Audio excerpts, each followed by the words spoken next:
계시록 개관 두 번째 시간으로 요한계시록에 대해서 좀 더 살펴보도록 그렇게 하겠습니다. 첫 번째는 지난 시간에 살펴보았습니다만 숫자가 강조가 됩니다. 어떤 숫자가 가장 강조된다는 것입니까? 7입니다. 7. 여러분 숫자 7 좋아하십니까? 예. 우리나라 사람들은 어떤 숫자를 제일 좋아하는 것 같습니까? 3. 그래서 3 3번을 가위바위보도 몇 번 해야 돼요? 예, 한 번 할 수도 있지만 보통 3번까지 하자 이렇게 하고, 옆 나라인 중국 분들은 뭘 좋아합니까? 8을 좋아한답니다. 왜 8을 좋아할까요? 저도 뭐 중국에 안 살아와서 모르겠는데 들어보니까 8이라는 말과 복이라는 말과 비슷하답니다. 발음이. 그래서 8을 좋아해요. 그래서 저희들이 미국 LA에 살 때 그 옆에 중국 분들이 많이 사는 동네가 있었는데, 이제 미국은 이렇게 집에 번호가 다 써 있거든요. 그래서 이렇게 1 이제 홀수 짝수 나눠져 있는데 2, 4, 6, 8, 10 이렇게 해서 8이 들어가는 숫자는 중국 분들이 좋아하고 8이 많으면 많을수록 좋답니다. 그래서 뭐 몇 번 길 888번지 이렇게 되면 돈을 훨씬 많이 주고 그 집을 산다는 거예요. 그런 이야기를 들었습니다. 근데 서양에서는 7을 좋아합니다. 그래서 7 별명이 무엇입니까? 럭키잖아요. 그래서 럭키 7. 그래서 7이 좋고 복이 오는 것이고 행운이다, 그렇게 생각하는 것은 이 성경적인 영향이 많습니다. 특별히 요한계시록은 7이라는 숫자가 많이 반복됩니다. 화면을 다시 한번 띄워주시고요. 그래서 7이라는 게 어디가 나오느냐, 그 다음 넘겨주시고요. 우리 지난 시간에 살펴보았습니다만 교회에게 편지를 보내는데 몇 개 교회라는 것입니까? 7개 교회에게 보냅니다. 또 인은 도장을 이렇게 찍어 놓은 것을 떼는 건데 그것이 몇 번 떼는 것이 나옵니까? 7번이 나옵니다. 그리고 나팔이 나오는데요, 몇 번 나팔 불게 됩니까? 7번. 대접에 요거를 이렇게 대접을 쏟게 되는데 몇 번 하게 됩니까? 7번. 그래서 이렇게 7이라는 것이 많이 강조되고 있습니다. 첫 번째 7개 교회가 2장과 3장에 나오고 있습니다. 한번 살펴보겠습니다. 모든 교회를 살펴보지는 않겠고요. 우리 교회 이름은 지난 시간에 살펴보았습니다만 첫 번째 보면 에베소 교회가 있습니다. 이 각 교회마다 칭찬받을 일과 책망받을 일이 나오게 됩니다. 에베소 교회는 칭찬받는 일이 있었는데요, 악한 자를 용납하지 않은 것. 여러분, 위기의 때가 되면 악한 자들이 참 많습니다. 요즘 한국 교회가 겪는 가장 큰 어려움 중에 하나는 이단들이 교회 안에 거짓말로 들어와 있다는 겁니다. 신천지, 이제는 점점 그런 것이 적어졌습니다만 그런 사람들이 교회 안에 들어와서 교회에 부정적인 이야기를 퍼뜨리고 담임 목사에 대해서 부정적인 이야기를 퍼뜨리고 사람들 간에 이간질을 해서 결국 교회가 무너지도록 그렇게 하는 일들을 너무 많이 했어요. 그런 악한 자들이 교회 안에 있습니다. 그래서 교회가 무너지는, 또 교회가 어려움을 겪는 것, 뭐 교회뿐만 아니라 모든 공동체가 마찬가지입니다. 가장 큰 위기는 밖에서부터 공격도 위기지만 더 큰 위기는 안에 있습니다. 그래서 가정이 나눠지면 위험하고, 공동체도 나눠지면 위험하고, 한 나라도 나눠서 싸우는 것이 심해지면 위험하게 돼 있습니다.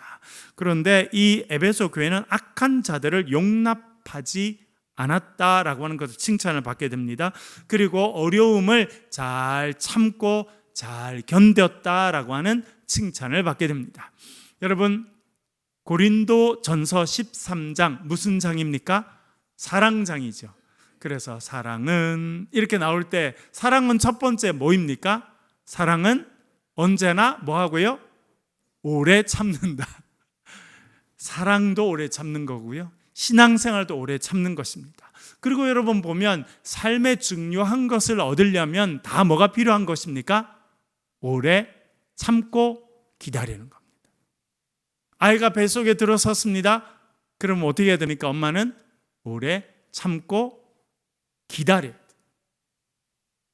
맛있는 음식도 마찬가지입니다. 몸에 좋고 맛있는 음식들은 어떻게 됩니까? 시간이 걸리게 돼 있어요. 모든 것이 오래 참고 잘 견디는 것과 신앙생활이 관련되어 있는데 에베소 교회는 그걸 잘했습니다. 그래서 칭찬을 받았습니다. 그런데 책망받을 일도 있었습니다. 그 책망받는 일은 뭐였다는 것입니까? 뭘 버렸다고요? 첫사랑을 버렸다. 첫사랑. 어떤 의미일까요, 여러분? 여러분들은 첫사랑을 버렸습니까? 첫사랑을 가지고 있습니까? 참 첫사랑이라고 하는 것은 주님을 처음 만났을 때의 그 감격과 기쁨을 의미합니다. 여기 있는 대부분 분들, 또 온라인으로 참여하는 분들, 정말 신앙생활을 시작해서 어느 순간 하나님의 은혜가 폭포수같이 쏟아지는 것을 경험하는 순간이 있으셨을 것입니다. 그때는 말씀을 펴도 은혜가 되고 찬송을 불러도 은혜가 되고. 여러분, 우리 수요일 저녁에 얼마나 좋아요? 내가 죽고 주가 살고, 이런 찬양을 어디서 하겠어요? 아주 기쁘게 이렇게 할 수 있으니까 너무 좋지.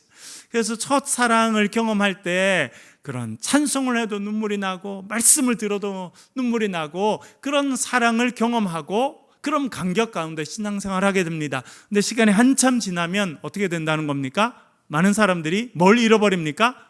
첫사랑을 잃어버립니다. 남자 여자도 마찬가지예요. 남자 여자도 젊은 남녀가 만나가지고 나는 오빠 없으면 못 살겠다고 그러다가 결혼해서 한참 살면 어떻게 돼요? 예전에는 오빠 없으면 못 살겠다 이랬는데 이제 말이 바뀌어서 오빠 때문에 못 살겠다 이렇게 바뀌게 되거든요. 첫사랑을 잃어버렸다는 겁니다. 에베소 교회, 여러분 에베소에 대해서 지난번에 우리 에베소서 말씀드리면서 배웠죠. 에베소는 그 소아시아 지역에서 가장 중요한 도시였습니다. 그 도시에 있는 에베소 교회에 어려움을 잘 견디고 악한 자들 용납하지 않는 교회였지만 그 교회가 갖고 있는 문제는 첫사랑을 잃어버렸다는 겁니다. 그래서 첫사랑 어디서 떨어졌는지 언제 잊어버렸는지 잘 돌아보고 찾으라는 겁니다. 여러분, 예전에 제가 중학교 다닐 때는 시골의 중학교였는데 저희 집에서 그 중학교까지 한 3, 4km쯤 됐던 것 같습니다. 그래서 아침 일찍 나가서 이제 버스를 타고 이제 한참 좀 가기도 했는데 뭐 시골에 이제 버스가 잘 안 다니니까 버스를 타려면 완전히 전쟁이었거든요. 옛날에 안내양이 있어가지고 어떻게 해요? 막 밀어넣고 뭐 이러니까 어떤 데는 버스 값도 아낄 겸 걸어가야겠다 이렇게 한참 이렇게 걸어갔는데 어느 순간에는 동전을 잊어버린 거예요. 버스 타려고 했던 동전 넣어놨다가 나중에 걸어가서 나중에는 쭈쭈바 사먹으려고 그랬는데 잊어버렸어. 그럼 어떻게 해야 돼요? 어떻게 찾아야 돼요, 여러분? 왔던 길을 다시 돌아오면서 땅을 잘 살펴서 동전을 찾아야 돼요. 마치 그처럼 첫사랑을 잃어버렸는데 어디서 잃어버렸는지 돌아보고 첫사랑을 회복해라, 그렇게 이야기하고 있습니다. 여러분, 우리의 삶에 주님으로부터 받았던 그 첫 번째 은혜와 첫사랑이 회복되는 은혜가 저와 여러분의 삶에 있기를 주의 이름으로 간절히 축원합니다. 두 번째는 서머나인데요. 서머나라고 하는데 서머나 교회인데 칭찬만 받았습니다. 왜냐하면 환난과 궁핍 중에도 믿음으로 충성된 삶을 살았기 때문에 그렇습니다.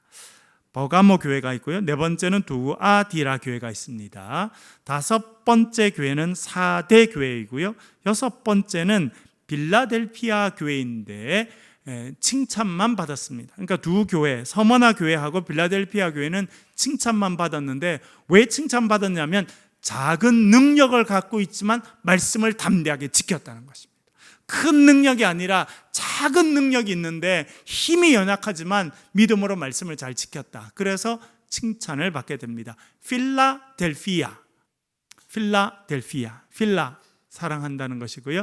델피아는 아델포스 이렇게 하면 사람, 이렇게 될 수 있겠는데, 그런 이름을 갖고 있는 도시, 칭찬을 받았습니다. 그 도시에 있는 교회는요, 7번째 라우디게아, 골로새 옆에 있는 중요한 도시인데, 이 라우디게아에 있는 교회는 칭찬은 못 받고 책망만 받았다, 그렇게 되어 있습니다. 왜 책망받았다는 것입니까? 라우디게아는 뭐였기 때문에? 차지도 뜨겁지도 않았다. 요즘에 여름이니까 여러분, 여름이 이번에 엄청 길고 그랬는데, 여러분 뭘 많이 드셨습니까? 제일 더울 때 생각나는 게 뭐가 있어요? 이번 여름에 제가 제일 많이 만든 거는 아이스 커피입니다. 아이스 커피. 커피를 좀 내려가지고, 그 다음에는 컵에다가 얼음을 집어넣고 물을 넣고, 거기다가 이제 내린 커피를 쭉 내리면 이제 아주 시원한 아이스 커피가 되거든요. 너무너무 맛있어요. 그리고 정말 몸이 시원해집니다. 그런데 이 여름에 제일 마시기 힘든 커피는 어떤 커피냐면 미지근한 겁니다. 차라리 뜨겁든지 그러면 또 커피 마실 맛이 나고, 아주 차가우면 괜찮은데 제일 어중간한 거는 미지근한 커피는 마시기 힘들더라고요. 똑같아요, 여러분. 우리 신앙생활도 어떻게 해야 된다는 겁니까? 차갑든지 뜨겁든지 미지근하면 안 된다. 그것이 이제 라우디게아가 책망받은 것입니다.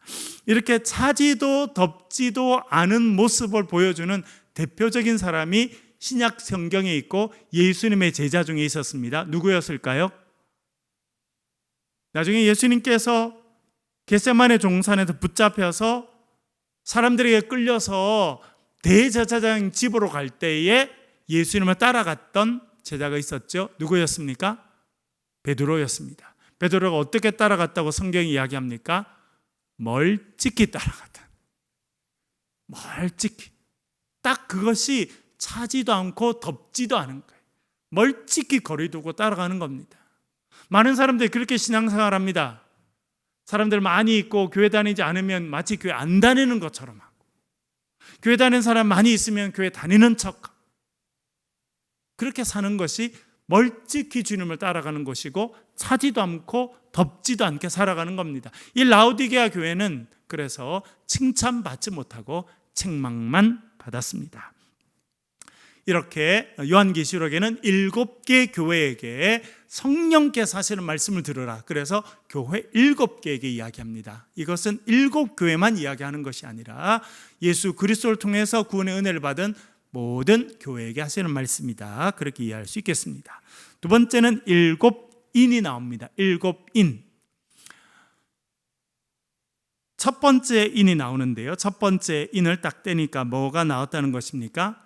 흰 말과 그 탄 사람이 나오는데, 말 위에 탄 사람이 뭘 가지고 있습니까? 활을 가지고 있고 머리에는 면류관을 쓰고 있다. 두 번째 인을 뗐더니 붉은 말이 나오고 탄 사람이 나옵니다. 그 탄 사람은 큰 칼을 가지고 있다, 그렇게 이야기하고 있습니다. 여러분, 인이라고 하는 것, 우리는 지금은 많이 쓰지 않습니다만, 여러분, 인이라고 하는 거는 뭐냐면, 예전에는 이렇게 편지 같은 걸 할 때 이렇게 우리 주보인데 편지 이렇게 쓰잖아요. 그러면 어떻게 합니까? 요거를 이렇게 돌돌돌 잘 말죠. 이렇게 잘 말았어요. 그렇게 하면 놓으면 그냥 펴지니까 돌돌돌 잘 맞은 다음에 어떻게 해요? 여기 끝에다가 줄로 묶으면 되기도 한데, 줄은 또 묶으면 풀 수도 있고 하니까 요 끝에 왁스 같은 거, 우리 말하면 촛농 같은 걸 탁탁탁탁탁 떨어뜨리는 거예요. 그러면 얘가 딱 붙어 있습니다. 그런데 그것을 탁 띄면 다시는 붙이지 못합니다. 그래서 그렇게 사용했어요. 그러니까 심부름하는 사람이 그것을 떼서 보지 못하도록, 그래서 뭐 좀 끈적끈적한 그런 거를 불에 녹여서 딱 붙이면 걔가 식어서 굳으면 딱딱해지는데, 그때 어떻게 하냐면, 예를 들어 우리 촛농 같은 걸 한 다음에 걔가 굳기 전에 보통 그 당시 중요한 사람들은 반지를 끼고 있었습니다. 여자들이 끼고 있는 것이 아니라 남자들이 그 가문을 상징하는, 자신의 집을 상징하는 그런 반지를, 큰 반지를 끼고 있었고, 그 편지 붙이는 거기다가 이 손에 있는 반지의 문양이 나오도록 탁 찍는 것, 그것을 인장이라고 불렀습니다. 인장. 그것을 분리, 전문적인 용어로는 분리라고 하는데, 분리. 그래서 고고학 발굴을 하는데 그런 데 가보면 이제 그런 걸 찾습니다. 그러니까 동그랗게 진흙처럼 생긴 동그란 이런 데에 그 가문을 상징하는 문양이 딱 찍혀 있는, 그걸 보면 아, 이 편지는 어느 가문에서 보냈구나 하는 걸 알 수 있는데, 그것이 인입니다.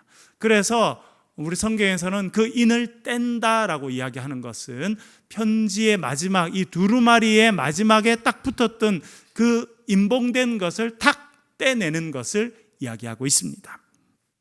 첫 번째 인을 뗐더니 흰말이 나옵니다. 흰말.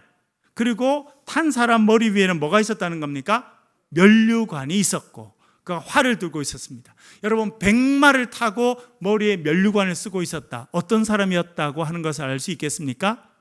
승리자고 정복자라고 하는 것을 알게 됩니다. 첫 번째 인을 뗐더니 정복자가 흰말을 타고 나와서 활을 들고 있습니다. 두 번째는 붉은 말이 나오고, 그 사람, 말 탄 사람은 아주 긴 칼, 큰 칼을 갖고 있었다고 생각됩니다. 붉은 말은 이제 전쟁에서 흘릴 피를 이야기합니다. 그리고 이 사람은 큰 칼을 갖고 있지요. 그래서 큰 전쟁이 있을 것을 이야기합니다. 세 번째 인을 뗐더니 이제 어떤 말이 나옵니까? 검은색 말과 탄자가 있는데, 그 사람은 손에 뭘 갖고 있습니까? 저울을 갖고 있고요. 네 번째 인을 뗐더니 청황색 말이 나오고 탄 사람이 있는데, 그 말 탄 사람의 이름이 사망이고, 사망 뒤에 우리나라의 음부라고 표현되어 있는데 하데스, 헬라말로 하데스가 따라왔다, 그렇게 이야기하고 있습니다. 세 번째는 검은 말이죠. 여러분, 검은 말이 등장하고, 검다라고 하는 것은 뭘 상징합니까? 죽음, 혹은 아주 역병과 같은 무서운 병, 어떤 죽음의 세력, 그런 것이 검은색이 의미하는 것입니다. 손에 저울을 들고 있다고 하는데, 손에 왜 저울을 들고 있을까요? 뭐 하려고요? 저울을 들고 있다는 건 뭘 표현합니까? 심판하겠다는 겁니다. 재봐서, 이렇게 저울에 달아봐서 모자란 사람은 심판을 받고 괜찮은 사람은 이렇게 넘어가고, 어떤 그런 이미지를 갖고 있습니다. 심판을 행할 것이다 라고 하는 이미지를 갖고 있고요. 네 번째, 청황색 말인데, 청황색 말 여러분 보신 적 있습니까? 없죠. 사실은 원문 그대로는 아주 파리한, 힘이 없는, 아주 이제 너무 병이 짙어서 서 있지 못하고 곧 넘어질 것 같은 말을 의미하고 있습니다. 그 뭐냐면 죽음에 가까운 말을 탔다는 겁니다. 그리고 이 말 위에 타고 있는 사람의 이름이 정확하게 알려져 있죠. 그 사람 이름이 뭐라는 겁니까? 사망. 죽어가는 말 위에 사망이 타고 있는데, 뒤에 하데스. 하데스는 뭐냐면 지하세계입니다. 죽은 사람이 내려가는 지하세계를 하데스라고 말했는데, 이 하데스, 지하세계를 상징하는 하데스가 그 죽음 뒤를 따라오고 있다. 이제 큰 죽음이 이 땅 가운데 심판으로 임할 것이다 라고 하는 것을 상징적으로 보여줍니다. 다섯 번째 인을 뗐더니 누가 나타납니까? 순교한 영혼들이 제단 아래에서 나타나게 되고요. 여섯 번째 인을 뗐더니 큰 지진이 나타나고, 해가 검은 상복같이 되었고, 달은 피같이 되었고, 하늘의 별들이 떨어지게 되었다, 그렇게 말해주고 있습니다. 다섯 번째 인을 뗐더니 순교한 영혼들이 제단 앞에 나타납니다. 여러분, 코바디스 이런 영화 예전에 보셨죠? 코바디스 도미네. 주여 어디로 가십니까? 어떤 이야기입니까? 로마에 있었던 대대적인 박해입니다. 64년, 주후 64년 7월 엄청나게 더운 날 로마에 대화재가 나서 로마의 절반 이상이 완전히 불타게 되고, 이 미치광이 왕이었던 네로는 이 로마의 화재를 기독교인들이 냈다, 그리스도인이라고 불리는 자들이 냈다, 이렇게 해서 대대적인 박해가 시작됩니다. 그리고 그 박해로 인해서 베드로도 순교하고 바울도 순교하고 그런 중요한 사람들이 순교했다고 생각이 되는데요. 그때 이 순교에 어려움이 있던 그때 로 이제 많은 사람들이 콜로세움과 같은 원형 경기장에 끌려가서 사자의 밥이 되고 맹수의 밥이 되고, 그래서 순교하는 일들이 시작됩니다. 그리고는 네로 때 한참 박해가 시작되고, 그리고는 도미티안 황제라고 하는 80년대 중반에 일어난 그 왕부터 이제 또 다른 대대적인 박해가 일어나게 되는데, 그때 순교한 영혼들이 이제 제단 앞에 나타나는 그런 모습이 있게 되는데, 그렇게 순교로 끝난 것이 아니라 앞으로도 더 많은 사람들이 순교하게 될 것이다, 그런 이야기를 5번째 인을 떼고 나니까 합니다. 6번째 인을 뗐더니 뭐가 났냐면 큰 지진이 났습니다. 여러분 뭐 최근에 일본에서 난카이 해곡, 그러니까 바다 밑에 있는 계곡인데 거기서 이제 100년에서 150년 사이에 규모 8.0이 넘는 엄청난 지진이 이제 반복적으로 이루어졌고, 그것이 날 가능성이 있다, 지금 이렇게 뉴스가 돼서 엄청나게 뭐 일본에 있는 분들도 걱정하지만 또 많은 사람들이 염려를 하게 되는데, 지진이라고 하는 것은 이제 엄청나게 무서운 일입니다. 저는 이제 실제로 이제 그 LA 있을 때, 저희들이 LA 이사 간 지 얼마 안 됐는데, 그 LA도 환태평양 여기 조산대에 불의 고리라고 하거든요. 일본을 거쳐서 이렇게 알류산 열도를 해서 이렇게 LA를 지나서 남미 칠레까지 이어지는 이렇게 태평양 주변의 넓은 지역이 불의 고리라고 해서 이제 가장 많은 지진이 일어나는 그곳인데, 이제 LA가 거기 속해 있습니다. 이사 간 지 얼마 안 됐는데 새벽 4시쯤에 침대가 흔들 이렇게 하더라고요. 그래서 우린 지진을 안 겪어봐가지고 뭐지? 이게 침대가 흔들리네? 우리는 이러고 일어났는데 난리가 난 거예요. 보니까 왜? 지진이 온 거예요, 그때. 그래서 지진이 오는구나 이제 알게 됐죠. 그리고 제가 이제 그 LA에서 목회를 이제 마무리하고 한국 올 때쯤 페루라고 하는 남미의 나라에 가서 이제 단기 선교팀을 제가 이끌고 갔는데, 주일날 오전 예배를 드리고 있는데 딱 지진이 또 온 거예요. 그때는 느끼겠더라고요. 지진이 저쪽에서 오고 있네. 지진이 여러 종류예요. 느끼지 못하고 오는 지진도 있고, 어떤 지진은 이렇게 쏙 지나가는 지진도 있고, 그때는 지나가는 지진이 와서 제가 전문가가 아니지만 지진이 오네 이런 느낌이 들더라고요. 그래서 그 순간에 여러 가지 생각이 들더라고요. 남미에서 이게 지은 이 집이 지진을 견딜 수 있을까? 교회 예배당으로 쓰고 있지만 그런 생각도 좀 들고, 제가 처음으로 내가 제 아내와 우리 아이 둘을 떼놓고 제가 해외에 와 있는데, 단기 선교로 와 있는데 어려운 일이 생기면 어떻게 하지? 그런 생각이 짧게 들었는데, 지진이 무사히 이렇게 지나가고 뭐 특별한 일은 없었습니다. 물론 우리나라에도 여러분 지진이 오고 포항에도 좀 어려움이 있고 했었습니다만, 뭐 지진은 엄청난 일이죠. 그뿐만 아니라 해가 검은 상복을 입었다. 원문을 보니까 이 검은 옷을 옛날에는 어떻게 만들었느냐, 염소털을 깎아서 염소틀을 이어서 이렇게 했더라고요.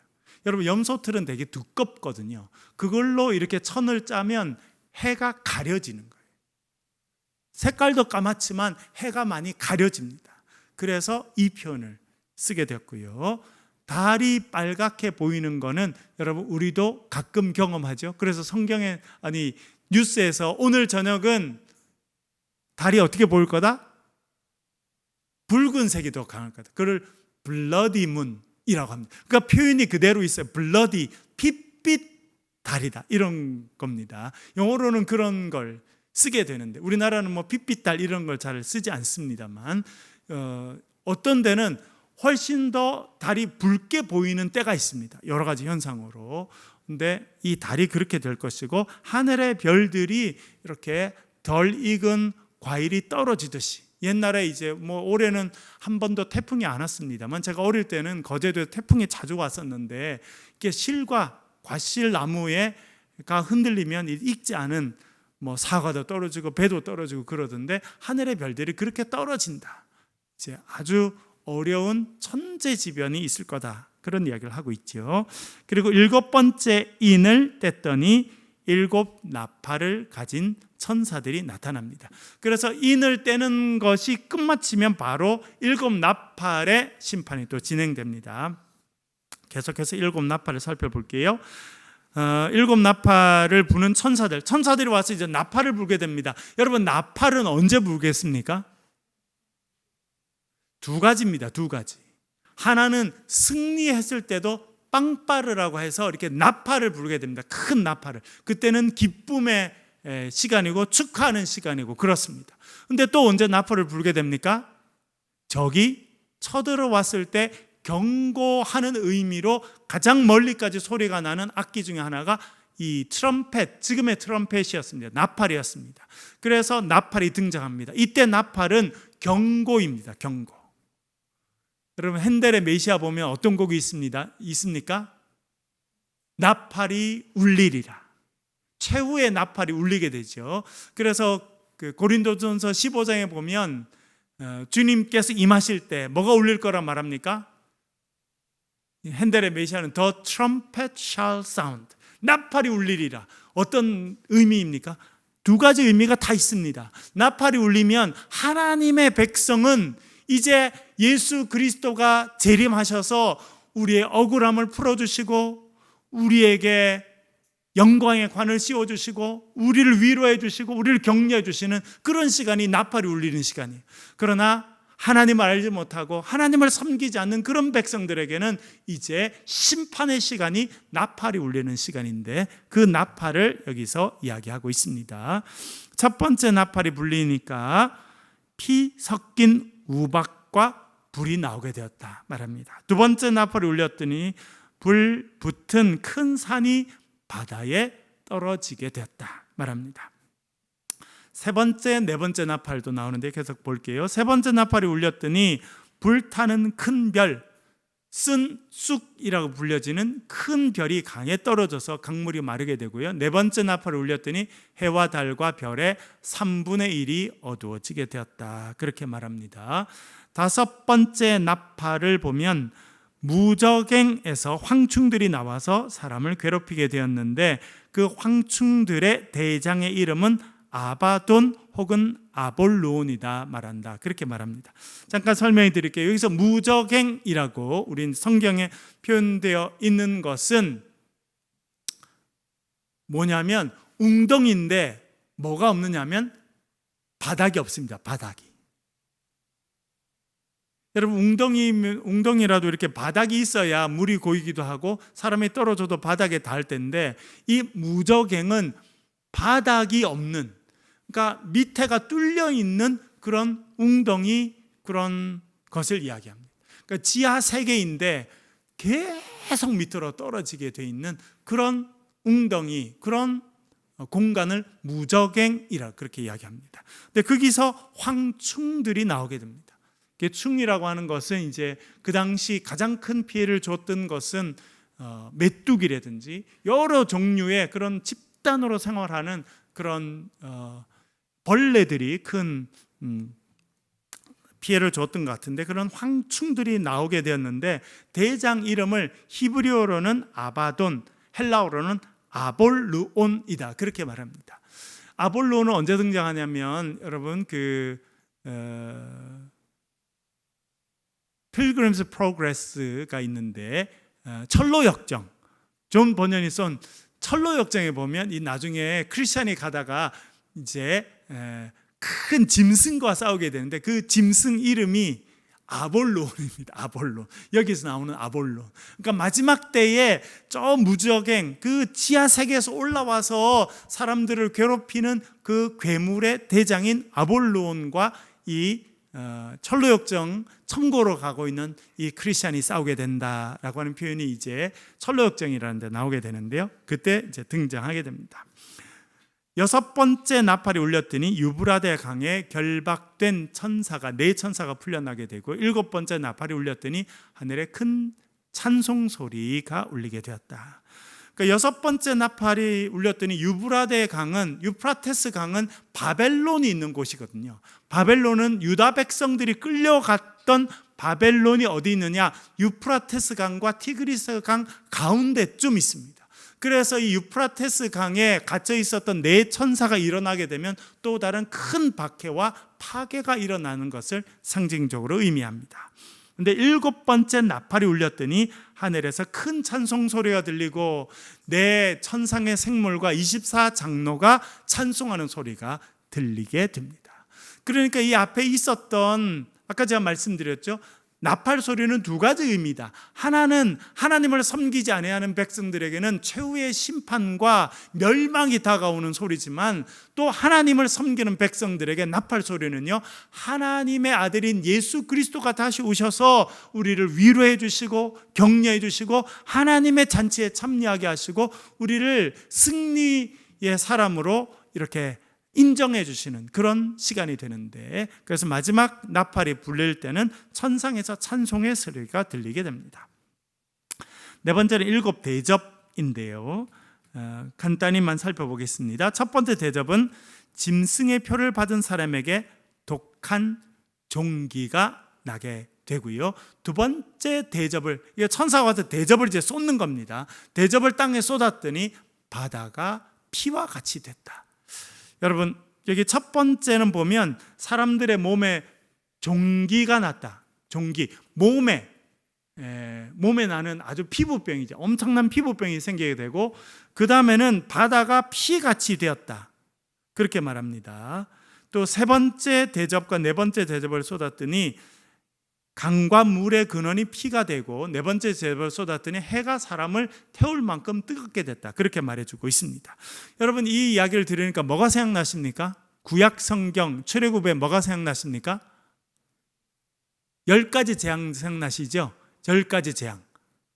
그래서 첫 번째 재앙이 뭡니까? 모세가 이제 애굽 왕에게 가서 백성을 보내달라 그러니까 안 보내주니까 뭐가 됩니까?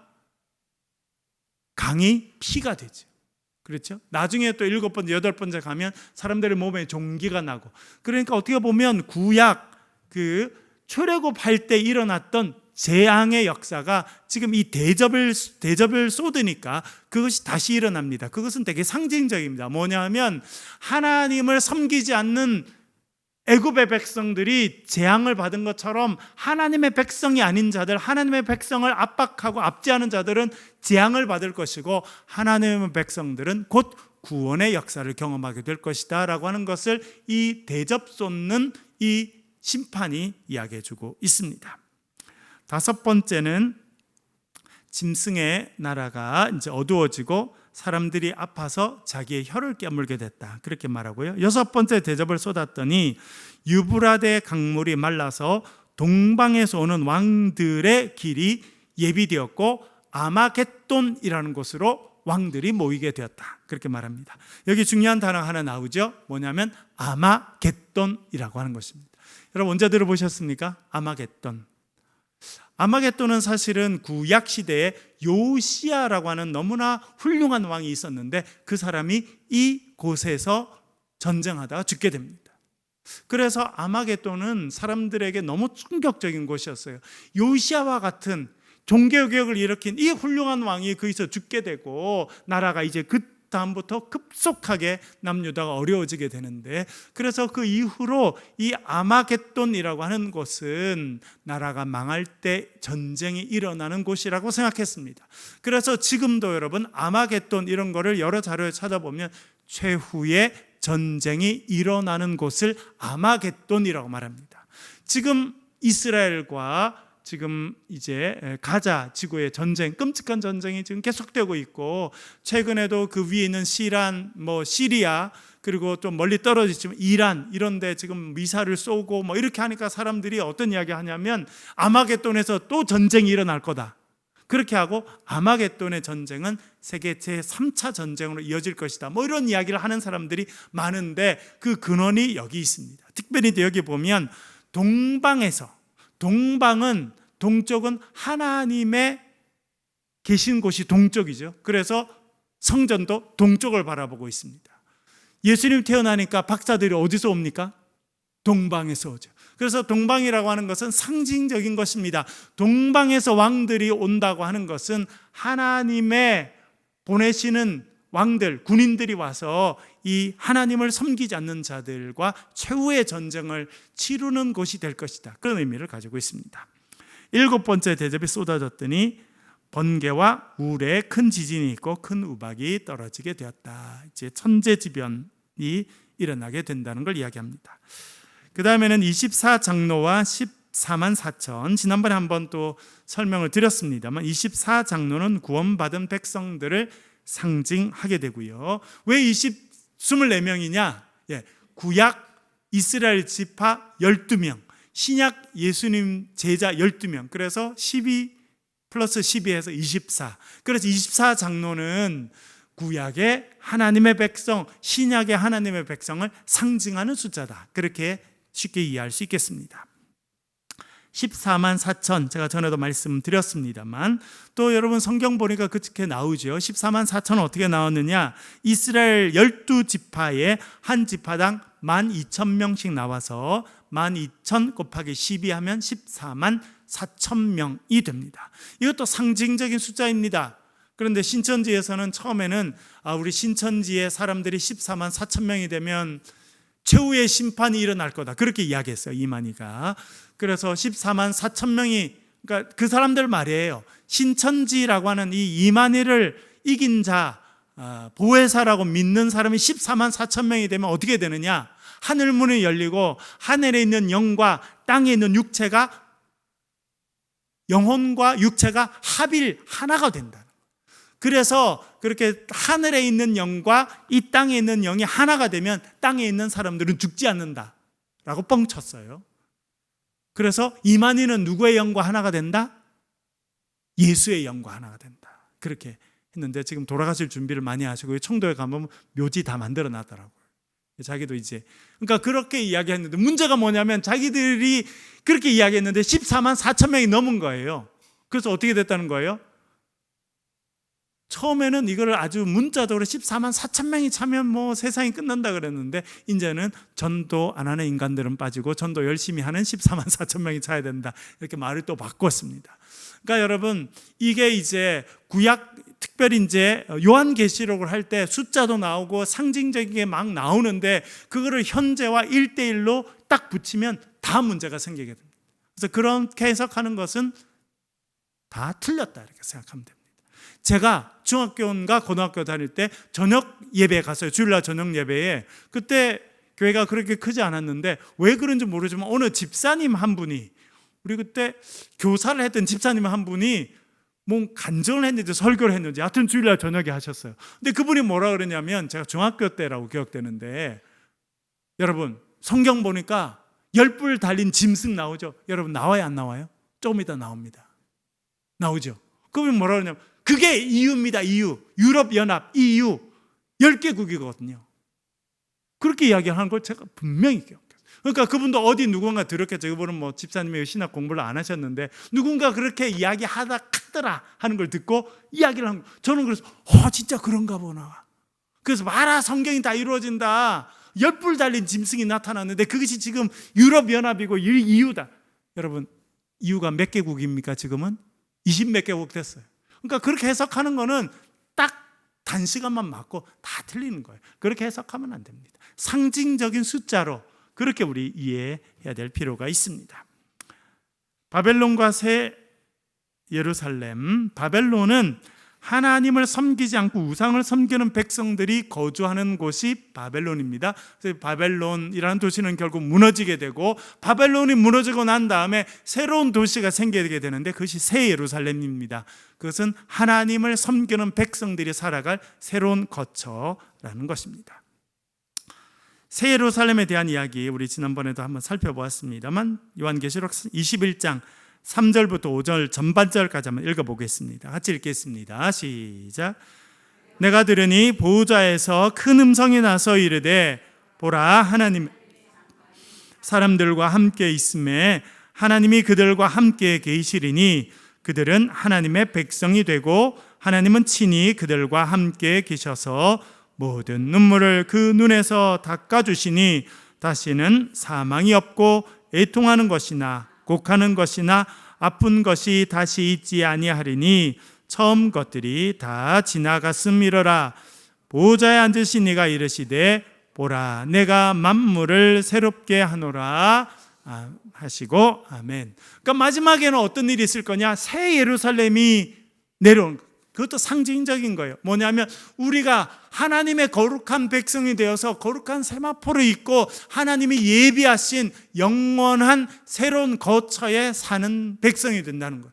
그러면 그때는 어떤 일이 있느냐? 주님께서 우리 가운데 거하셔서 우리의 눈에서 눈물을 닦아주시고 사망이나 애통하는 것이나 곡하는 것이나 아픈 것이 다시 있지 않게 하는 그 역사를 허락해 주신다. 그것이 우리가 갖고 있는 이 세상 마지막에 이루어질 영원한 위로, 구원의 모습입니다.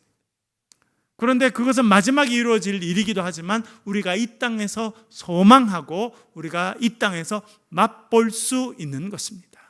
여러분, 하나님께서 여러분들과 함께 하심을 믿고 살아가시길 바랍니다.